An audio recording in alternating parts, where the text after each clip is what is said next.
Morning बच्चों, 6th class विज्ञान विषय में आपका 7वां पाठ चल रहा है। और 7वें पाठ में हम लोग जो है पौधों के विषय में पढ़ रहे थे कि हमारे आसपास के जो पौधे हैं आइए उनको जानें। पौधों में बच्चों मैंने आपको बता दिया कि पौधों को किस तरह से वर्गीकृत किया जा सकता है। फिर आपको ये बताया कि पौधे के जो मुख्य भाग कौन कौन से होते हैं, और उसमें से भी हम लोग पढ़ रहे हैं कि पौधे के मुख्य भागों से हमने तना पढ़ लिया और पत्ती पढ़ ली। अब पत्ती में ही हम लोग आगे देखते हैं कि पत्ती जो है वो और क्या क्या कार्य करती है। मैंने आपको कल के वीडियो में यानी प्रीवियस वीडियो में जो सैटरडे को भेजा गया था उसमें बताया था कि आगे हम देखेंगे कि विशिष्ट कार्य क्या हैं पत्ती के। तो चलो देखते हैं। आवश्यक सामग्री प्रयोग करते हैं, क्रियाकलाप 5 करेंगे और 5 में देखेंगे आवश्यक सामग्री क्या है। पहले तो पत्ती, स्प्रिट, बीकर, परखनली, बर्नर, जल, प्लेट एवं आयोडीन विलयन। अब क्या करेंगे इन सब का। परखनली में एक पत्ती रखिए तथा उसमें पर्याप्त मात्रा में स्प्रिट डालें। स्प्रिट डालनी है बेटा, केमिकल है और मिल जाता है आराम से। स्प्रिट जो है स्प्रिट डालें जिससे पत्ती उसमें पूर्णतः डूबी रहे। अब इस परखनली को जल से आधे भरे बीकर में रखिए। जल से आधा भरा हुआ बीकर रखना है और उसमें इस परखनली को रखना है जिसमें आपने पत्ती और स्प्रिट डाली थी। बीकर को उस समय तक गर्म करते रहें जब तक पत्ती से हरा रंग पूर्णतः बाहर नहीं निकल जाता। और बीकर को गर्म करोगे, जैसे जैसे स्प्रिट गर्म होगी ना परखनली के अंदर की, तो वैसे वैसे पत्ती का सारा क्लोरोफिल यानी हरा रंग जो है वो बाहर आ जाएगा, स्प्रिट में आ जाएगा। अब पत्ती को परखनली से सावधानीपूर्वक बाहर निकाल कर जल से भली भांति धोइए। अब पत्ती को निकाल लेंगे और जल से अच्छी तरह से धोएंगे। इसे प्लेट में रखकर आयोडीन विलयन की कुछ बूंदें डालेंगे। आपको पता है, आपने पहले भी पढ़ा है कि आयोडीन विलयन क्यों डालते हैं। स्टार्च का परीक्षण करने के लिए डालते हैं। अगर स्टार्च होगा पत्ती में या कहीं भी तो आयोडीन सॉल्यूशन डालते ही या आयोडीन विलयन की कुछ बूंदें डालते ही गहरा नीला रंग आएगा। ठीक है, तो देखिए चित्र 7.12 में हम लोग आगे देखेंगे इसको। अब आप क्या देखते हैं, अपने परीक्षण की तुलना अध्याय 2 में खाद्य पदार्थों में विभिन्न पोषकों की उपस्थिति का परीक्षण करने के समय किए गए परीक्षण से कीजिए। यही परीक्षण किया था हमने, यही प्रयोग किया था अध्याय 2 में। कार्बोहाइड्रेट का परीक्षण, स्टार्च का परीक्षण, प्रोटीन का परीक्षण। तो स्टार्च का परीक्षण करने के लिए आयोडीन सॉल्यूशन उपयोग में लेते हैं और अगर स्टार्च उपस्थित होता है तो आयोडीन सॉल्यूशन की बूंदें डालते ही वो गहरे काले नीले रंग की हो जाती हैं। तो यहाँ भी हुआ या नहीं ये देखना है हमें। उपस्थिति का परीक्षण के समय किए गए परीक्षण से कीजिए। क्या इसका अर्थ है कि पत्ती में मंड है यानी स्टार्च है। हमने अध्याय 2 में देखा था कि कच्चे आलू में भी मंड उपस्थित होता है। आलू में यह मंड पौधों के अन्य भाग से आकर एकत्रित हो जाता है, परंतु पत्तियां प्रकाश संश्लेषण करती है। देखो ये देखो, इस तरह से प्रयोग करना है आपको। ये परखनली है, परखनली में ये स्प्रिट और पत्ती है और ये जो बीकर है इसको जल से आधा भरना था आपको। जल से आधा भरकर उसको तब तक गर्म करना है बर्नर पे जब तक कि हरा रंग जो है स्प्रिट में ना आ जाए। उसके बाद आप देखिए ये जो है वो इस तरह की पत्ती, ये स्ट्रक्चर आपको यहाँ से पहले ऐसी थी, गर्म किया, हरा रंग निकलने के बाद इस तरह की स्ट्रक्चर प्राप्त होगी। ठीक है, बैंगनी रंग की पत्ती। तो टिप्पणी देखिए, क्योंकि इस क्रियाकलाप में स्प्रिट को गर्म करना होता है अतः अध्यापक को कक्षा में यह प्रयोग स्वयं करके दिखाना चाहिए। ठीक है, ये था क्वेश्चन आपका। और हरे रंग के एक पदार्थ की उपस्थिति में अपना भोजन बनाती है पत्ती। आपको पता है कि हरे रंग के एक पदार्थ की उपस्थिति में अपना भोजन बनाती है। कौन सा पदार्थ है वो?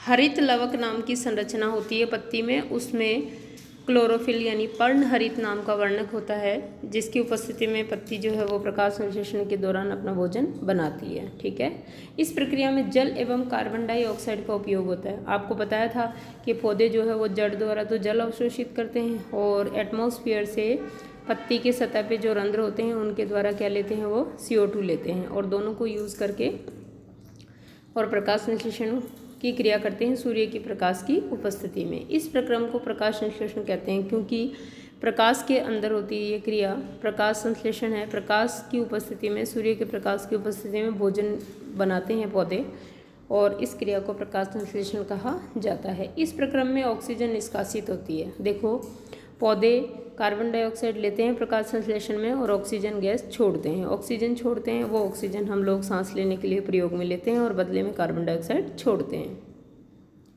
इस प्रक्रम में ऑक्सीजन निष्कासित होती है। पत्तियों द्वारा संश्लेषित भोजन अंततः पौधे के विभिन्न भागों में मंडल के रूप में संग्रहित हो जाता है। ठीक है, मंडल यानी मांड के रूप में। ठीक है, मांड है यहाँ, ये मंडल नहीं है, मांड के रूप में संचित हो जाता है। अब तक हमने जो क्रियाकलाप किए उनसे हमने देखा कि तना पत्ती को जल पहुंचाता है। क्या पहुंचाता है? तना पत्ती को जल पहुंचाता है। पत्ती जल का उपयोग अपना भोजन बनाने के लिए करती है।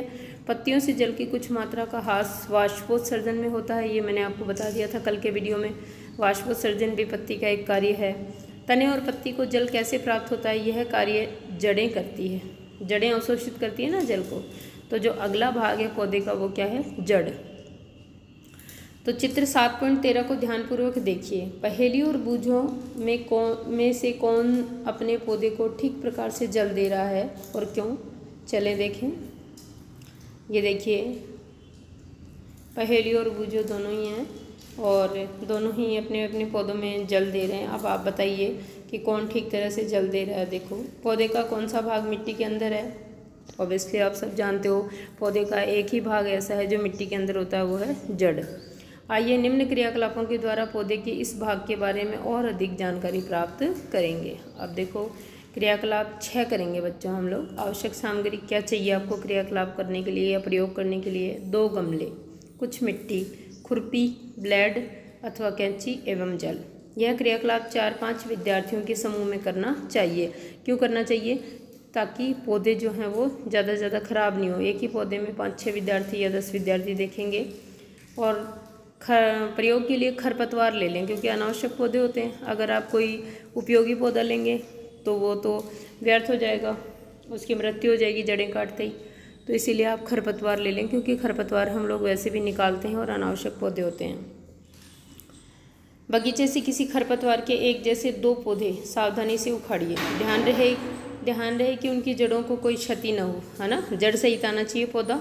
खरपतवार के एक, देखो ये 2 गमले दे रखे हैं, जड़ सहित और जड़ रहित। देखो इसमें जड़ नहीं है बच्चों और इसके अंदर जड़ है। ठीक है, पौधे को एक गमले में मिट्टी डालकर लगा दीजिए। चित्र 7.14a जैसे हमने अभी देखा, जड़ सहित। और दूसरे पौधे की जड़ों को काट दीजिए। अब इसे दूसरे गमले में लगा दीजिए, जैसे कि चित्र 7.14b अभी दिखाया मैंने आपको, जड़ रहित पौधा। इनमें नियमित रूप से जल दीजिए। 1 सप्ताह पश्चात इनका परीक्षण कीजिए। क्या दोनों पौधे स्वस्थ हैं? दोनों पौधों में नियमित रूप से जल दिया गया, परंतु एक की जड़ नहीं थी। क्या आप इस क्रियाकलाप से जड़ के एक महत्वपूर्ण कार्य के विषय में जान पाते हैं?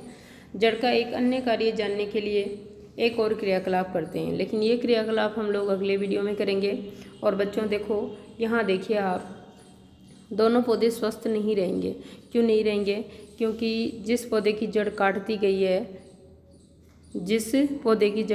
गई है वो गमले की मिट्टी से जल को अवशोषित नहीं कर पाएगा। जब जड़ द्वारा जल अवशोषित नहीं होगा तो तने को भी नहीं मिलेगा, और तने को नहीं मिलेगा तो पत्तियों और अन्य भागों में भी नहीं पहुंच पाएगा। और आपको पता है बिना जल के पौधे में या हम में कोई भी अभिक्रिया या क्रिया नहीं होती है। तो आप सब जानते हो ना कि अगर जड़ें काट दी जाए पौधे की तो पौधे की मृत्यु हो जाती है।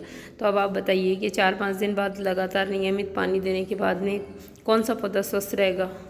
गमले ए का पौधा ही स्वस्थ रहेगा, क्योंकि उसमें जड़ें उपस्थित है, जबकि गमले बी के पौधे की जड़ें हमने काट दी थी। तो इस प्रकार देखो, आज के वीडियो से आपको एक तो महत्वपूर्ण कार्य हो गया जड़ का, और जड़ किसे कहते हैं। तो जड़ किसे कहते हैं ये मैं आपको बता रही हूँ कि पौधे का जो आंतरिक भाग है, ठीक है ना, यानी मिट्टी में दबा हुआ भाग, और ये होता है गुरुत्वानुवर्ती। गुरुत्वाकर्षण की दिशा में जड़ बढ़ती है, इसीलिए पौधे का गुरुत्वानुवर्ती या भूमिगत भाग जड़ कहलाता है।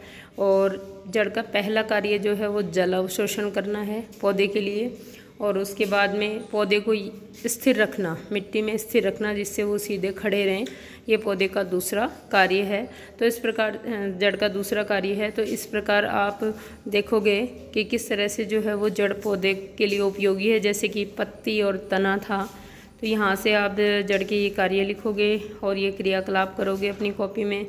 ठीक है बच्चों, और पत्ती के कार्य, उसकी संरचना, ये मैंने प्रीवियस वीडियो में दे दिया था आपको। तो ध्यान से पढ़ेंगे, वीडियो को देखेंगे, सुनेंगे, और उसके बाद में ये कार्य करेंगे जड़ के। ठीक है, ओके स्टूडेंट्स, आपका next topic in your next video.